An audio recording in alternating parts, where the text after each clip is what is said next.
ఈ కవిత మేడం వంటి జై తెలంగాణ అని చెప్పి వచ్చారు. ఒక కడిగిన ముత్యంలాగా బయటకు వస్తారని అంటున్నారు ఆవిడ. కానీ మద్యం వ్యాపారం చేశారు. ఇప్పుడు తిహార్ జైల్లో ఉన్నారండి. ఇది ఎలా చూస్తారంట? ఇప్పుడు ఇందాక మీకు చెప్పాను, ఏ వ్యవహారం అయినా యాక్చువల్ ఫ్యాక్ట్స్ చూడండి చెప్పలేం. ఓకే అండి. సో జరిగి ఉండొచ్చు అనే అభిప్రాయమే అనుకోగలం, కానీ అసలు అది ఏంటి అనేది చెప్పడానికి కష్టం.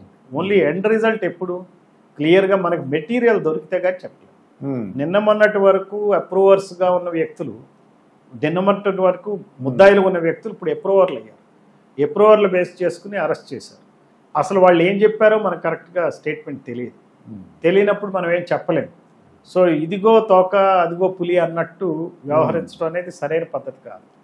వీటికి ఏదైనా కానీ లాజికల్ కంక్లూషన్, ఒక కన్విక్షన్ రాందే మనం ఏం మాట్లాడటానికి ఉండదు. లేదా నాబోటి వాడు చెప్పాలంటే ఆ ఇన్ఫర్మేషన్ చూడాలి. చూస్తే కానీ నేను చెప్పలేను. ఇప్పుడు తెలంగాణలో చాలామంది పోలీస్ ఆఫీసర్లు అరెస్ట్ అయ్యారండి.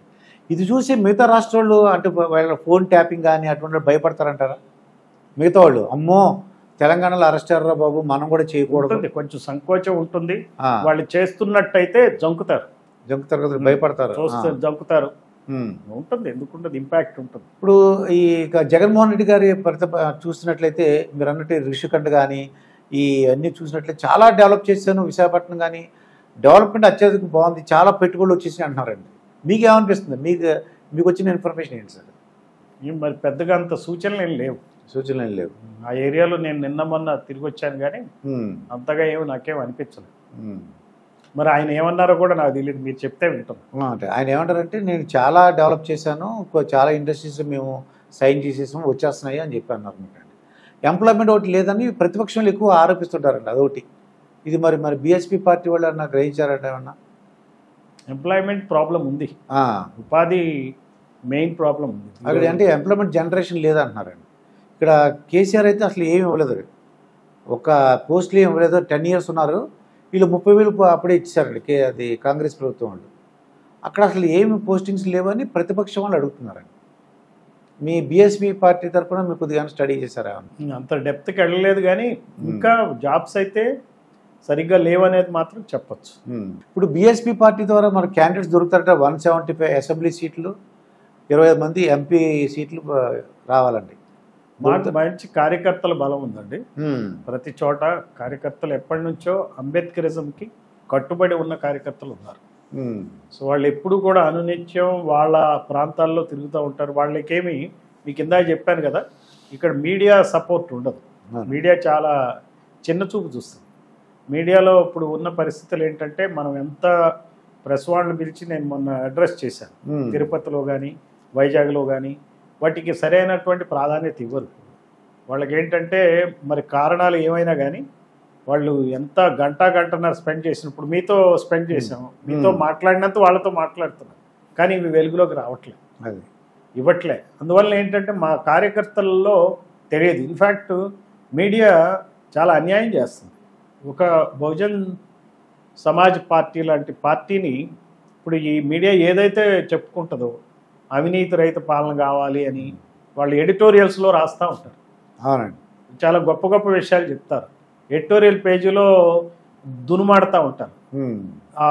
వాళ్ళకి పడని పార్టీని చాలా నెగిటివ్గా రాస్తారు.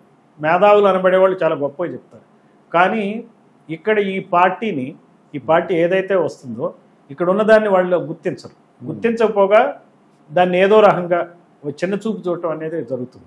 ఇప్పుడు ఏదైనా జరిగింది, ఒక ఆయన వెళ్ళిపోయాడు, పార్టీ వదిలేసి వెళ్ళిపోయాడు, కాబట్టి ఇక అదే మాట్లాడతారు.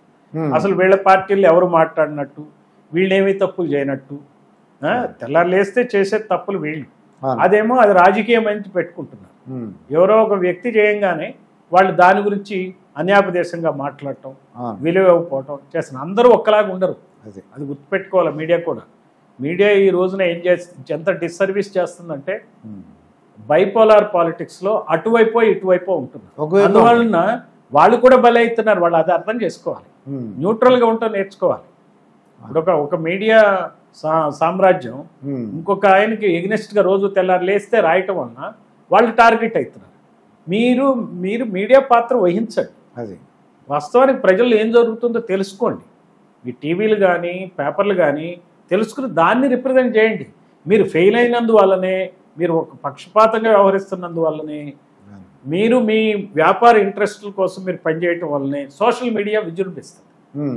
సో సోషల్ మీడియా విజృంభించడం కూడా సరైనది కాదు. ఎందుకంటే సోషల్ మీడియాలో కూడా నేరపూరిత శక్తులు వెళ్తారు, అటు కూడా హైజాక్ చేస్తారు ప్రజాస్వామ్యాన్ని. అందుకనే పెద్ద పెద్ద పేపర్లు కానీ టీవీ ఛానల్స్ కానీ వాళ్ళు దీన్ని దృష్టిలో పెట్టుకోవాలి.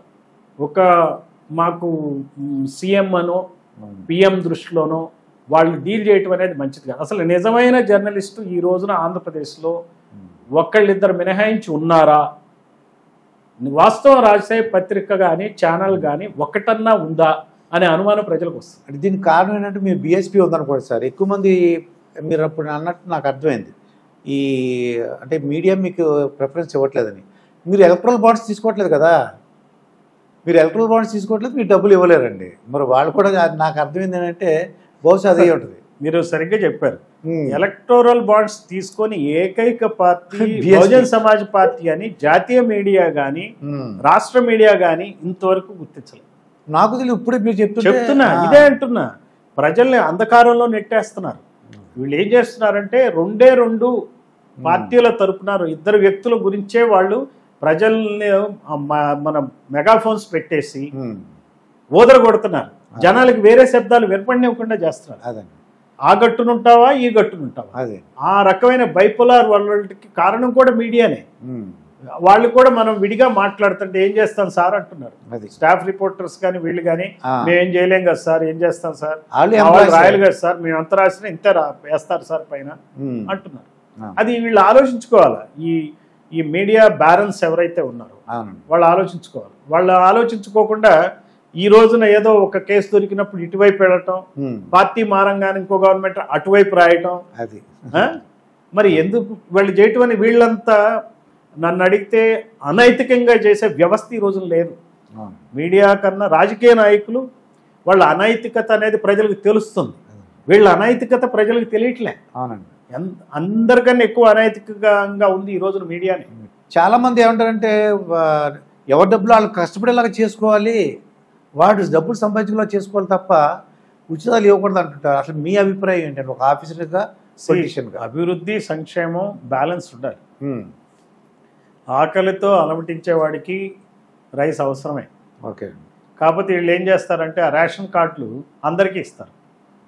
వైట్ రేషన్ కార్డులతో వాళ్ళకి, నేను ఒక ఆయన పెద్ద ఆయన తెలుసు మోతుబరే, అతనికి నిమ్స్లో కిడ్నీ ట్రాన్స్ప్లాంటేషన్ చేయించుకున్నాడు.